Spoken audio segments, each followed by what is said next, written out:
በባህር ዳር ከተማ ከ22 ኪሎ ሜትር በላይ የኮሪደር ልማትን ጨምሮ የአገልግሎት ዘርፉን ችግሮች በመቅረፍ የመልካም አስተዳደር ችግሮችን መቅረፍን ያለሙ የልማት ስራዎች እየተከናወኑ ነው። የልማት ስራዎቹ የተፈጥሮና የሰው ልጅን ትስስር መጠበቅን ያስቀደመ ሃይማኖታዊ አስተምህሮ ጭምር ያለው ስለመሆኑ በኢትዮጵያ ኦርቶዶክስ ተዋሕዶ ቤተክርስቲያን የባህር ዳር ሀገረ ስብከት ስራ አስኪያጅ መላከ ሰላም ኤፍሬም ሙሉ ዓለም ይገልጻሉ። ለአዳም የተሰጠህን ጸጋ ተንከባክበህ ያዝ፣ ማንኛውንም ተስፋህን ከመሬት ታገኛለህ ነው ያለው። ገና መጀመሪያ ሲነግረው ይህንን አጽንቶ መኖር ደግሞ የኛ እድል ነው።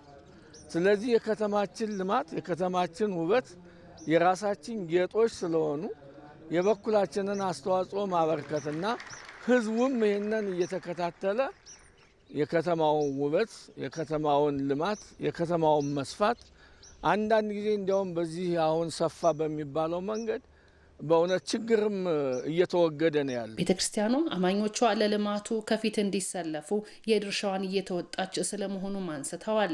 ሰው የራሱ ጉዞ መንገድ አለው፣ የመኪኖች መንገድ አለ፣ የሌሎችም መንገድ አለ። የምስኪናኑም አቅም የሌላቸውም ቢሆኑ የራሳቸውን መንገድ ይዘው እንዲሄዱ ጥሩ ስራ እየተሰራ ስለሆነ ይህ መስፋት አለበት። ህዝቡም አስተዋጽኦ ማበርከት አለበት። ቤተክርስቲያኗም የበኩሏን አስተምራ መሰለፍ አለባት ብለን እናምናለን። የከተማዋን የተፈጥሮ ጸጋ በመጠበቅና በማልማት ለነዋሪዎቿ ምቹ የማድረግ ኃላፊነት የሁሉም ነው የሚለው የከተማ አስተዳደሩ የሃይማኖት ተቋማት በመደመር መንግስት እይታ በሚል መሪ ሀሳብ በአካባቢው ልማትና ሰላም ላይ ያተኮረ ውይይት ከሃይማኖት አባቶች ጋር አካሂዷል። የከተማዋ ተቀዳሚ ምክትል ከንቲባ ጎሹ እንዳላማው የኢትዮጵያ ኦርቶዶክስ ተዋሕዶ ቤተክርስቲያን ታሪካዊ የልማትና የሰላም አርበኝነቷን በመድረኩ አንስተዋል። በጸሎት ህዝብ በማስተባበር የኢትዮጵያ ኦርቶዶክስ ሃይማኖት ግንባር ቀደም ሚና ያላት ናት። ሰብአዊ ጉዳት ሲደርስ፣ ተፈጥሮ አደጋ ሲደርስ፣ ሌሎችም ግጭትና ጦርነት ሲገጥሙ ከጸሎት ጀምሮ እንደገለጽኩት በሌሎች ሰብአዊ ድጋፎች ግንባር ቀደም ሚና ያላት ናት።